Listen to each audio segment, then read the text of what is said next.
Բարև ձեզ սիրելի հայրենակիցներ, եթերում Արևմտյան Հայաստանը հեռուստատեսության լուրերին հերթական թողարկումն այսօրվա ծրագիրն է։ Western Armenia շաբաթաթերթին 127-րդ համարը Կոմիտաս վարդապետին հետքերավը Թրամփ երկրները խնդրան հետաձգել հարվածները Իրանին։ Փարիզում ցուցադրվելուն Բաքվի հայ գերիների լուսանկարները, լույսատեսալ Արմինե Տիգրանյանի ուսումնասիրությունը, Ամերիկայի օրինագիծը Արցախաժառանգության պաշտպանության մասին, Լիբանանում զոհերի թիվը հնցել է 3000-ը, ազգային տարազի տոնը Ախալ քաղաքում։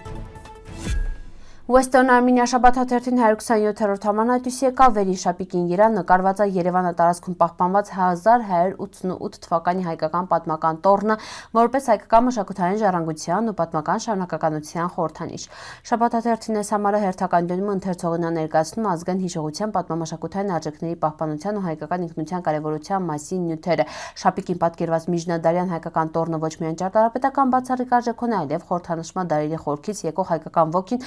շարունակում է ապրելը ու պահպանվելը նաև սոր։ Western Armenia շաբաթաթերթը շարունակաբար անդրադառնում է հայկական պատմության, մշակույթի, ազգային իրավունքների ու հայրենական ժառանգության պահպանության հարցերին, տրնալով ազգային մշակութային խոսքի կարևոր հարթակը։ Հայ ժողովրդի պատմության, մշակույթի ու գրականության մծերը մեր ազգային հպարտության անսասան սյուներն են։ Նրանց ստեղծած հոգևոր մշակութային ժառանգությունը դարեր շարունակ ձևավորել է հայ ինքնությունը ու ծերունդներն փոխանցել ազգային արժանապատվության գաղափարը։ Այդ մծերի շարքում առանձնահատուկ տեղ ուներ Կոմիտաս վարդապետը, հայ երաժշտության անզուգական վարպետը Վեյնանու Վաղուս տարալը համազգային արժեք։ Վերջերս լույս տեսած Կոմիտաս հատորը կազմված ու խմբագրված հայ մշակույթի նվիրյալ Հովսեփ Նալբանդյանի կողմից յուրահատուկ նվերը հայ ընթերցողին։ Գիրքը ներկայացնում է Կոմիտասի կյանքի կարևոր էջերը, նամակները, հոդվածները, բանաստեղծություններն, նրա մասին գրված արժեքավոր վկայությունները։ Հատորում ընդգրկված է նաև հայ գրականության մծերի Հրաչյա Աճարյանի, Շահան Շահնուրի, Եղիշե Չարենցի, Հովհաննես Շիրազի ու այլ հեղինակների գնահատականներն, ստեղծագործությունները։ 477 էջանոց աշխատությունը ոչ միայն պատմական ու մշակութային արժեք ունի, այլև ընթերցողին փոխանցում է հայինների հայերեն կարդալի ու ազգային ժառանգության հաղորդակիցների հպարտ զգացումը։ Կոմիտասին կերպարը գիրքում ներկայացված է որպես հայ ժողովրդի ցավնա հոգևոր ուժը մարմնավորող խորհրդանիշ։ Այսպիսի գրքերը կարևոր դեր ունեն հայապահպանության գործում հայոց լեզվի արվեստի պատմության փոխանցումը յուրաքանչյուր հայի պատասխանատվությունն է, իսկ ազգային մծերին հիշելը մեր ինքնության պահպանման կարևոր ուղիներամինն է։ Կատարը, Սաուդյան Արաբիան, ԱՄՆ-ն ու այլ երկրները խնդրան Ամերիկային 2-3 օրով հետաձգել Իրանադեմ հարվածները համարելով վեր գործարքը մոտիկա։ Սրա մասին հայտարարել է Ամերիկայի նախագահ Դոնալդ Թրամփը Սպիտակ տանը լրագրողների հետ զրույցին վաղտան։ Ու եթե մեզ հաջողվի հասնել դրան, այն պայմանա վեր Իրանը միջուկային զենք չի ստնական, ու եթե Իրան գոհինին, ապա կարծում հավանաբար մենք նույնպես գոհանքինյակա, նշալ Ամերիկա առաջնորդը։ Ինքը վիլցրալ վեր Իրանադեմ հարվածները հետաձգելու որոշման մասին Ամերիկան տեղեկացրել է Իսրայելին ու Մերձավոր Արևելքի մի քանի այլ երկրների։ Համերաշխության դրսևորման նպատակով Փարիզի փոխքաղաքապետ Արնո Նգաչյան հայտարարել էր Փարիզի քաղաքապետարանը որոշել է քաղաքապետարանի մուտքին կողքին տեղադրել Բաքվում պահվող հայ գերիների լուսանկարները։ Սրա մասին նրա Facebook-յան էջում հայտնալ է կիպրահայ Հակոբ Կազանչյանը։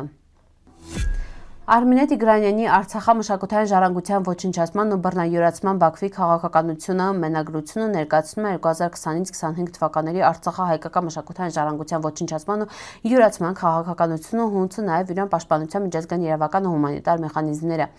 Ուսումնասիրության մեջ վերլուծվում են պատերազմի ընթացքում հայկական մշակութային արժեքների թիրախավորումը, միջազգային կոնվենցիաներն, կազմակերպությունների արձագանքները։ Գիրքը նախատեսված է մասնագետների, ուսանողների, մշակութային ժառանգության պահպանությունով հետաքրքրվող ընթերցողների հետ ու հրատարակվել է Մայրաթոր Սուրբ Էջմիածնի կողմից։ Ամերիկայի կոնգրեսի HR 6840 օրինագիծը Բաքվից պահանջում է ճինանցել արցախահայերի վերադարձի իրավունքը, պահպանել հայկական մշակութային ու կրոնական ժառանգությունը, ազատ արձակել հայ ռազմագերիներին ու դուրս բերել զորքերը Հայաստանը տարածքով դադարեցնել թշնամական գործողությունները։ Եթե այս պահանջները կատարվի մեջ, Ամերիկան կարող է վերանայել Հայաստան անվտանգային աջակցությունը, բացի այդ կոնգրեսում առաջին տարվում նաև նախաձեռնություններ Արցախի մշակութային ժառանգության պաշտպանության ու հայերի ցեղասպանության կրթական ծրագրերի ֆինանսավորման ուղղությունով։ Մարտ 2-ին Հեզբոլլահին Իսրայելը միջև կռվին սկսելուց սկսած իսրայելական հարվածների Լիբանանում ավելի քան 3000 մարդու մահվան պատճառ ընտրալ։ Սրա մասին հայտնել է երկրի առողջապահության նախարարությունը։ Մարտ 2-ից մայիսի 18-ը ընկած ժամանակահատվածներում ագրեսիայի զոհերի ընդհանուր կուտակային թիվը կազմում է 3020 նահատակ ու 9273 վիրավոր, ասված է գերատեսչության հայտարարության մեջ։ Զոհվածների թվում կա մինչև 18 տարեկան 219 անձ ու առողջապահության 116 աշխատակից։ Ապրիլի 17-ին Իսրայելը ու Լիբանանը միջև զինադադար հաստատվել, բայց մարտական գործողությունները շարունակվում են։ Ախալքալուքում մայիսի 18-ին նշվալ ազգային տարազի տոնը վերախալքալակումը նշվում է 2017 թվականից, միջոցառմանը ներկայացման տարբեր պարային խմբեր ախալքալական շրջանից տարբեր շեներից։ Խմբերը հավաքվալն նախալքալական կենտրոնում մշակույթի տան դիմաց Ղաշենք ազգային հագուստներով։ Սա խմբերը պարան եկալ միասնական ազգային պար, վերից հետո քայլի երթավ քեցալն բիդե ախալքալակը գավառագիտական թանգարան։ Ըստ ծրագրի նախատեսվել իսայել համերգային միջոցառումը ախալքալակի Խազ Բաղչա այգումը, բայց եղանակին դերդան համերգը անցկացվալ մշակույթի տան Պարային համարներով ներկայացան Մուրջի, Ջավախ, Կորխ, Բարալետ, Վաչյան, Խանդո, Սամսար, Ալաստան, Վարևամ, Դադեշ, Ագանա, Կոկիո պարային խմբերը։ Սիրելի հայրենակիցներ, այսօրվա տեսքանք պատրաստալ ապրիկ ուշադրության հետ պնդկացիք։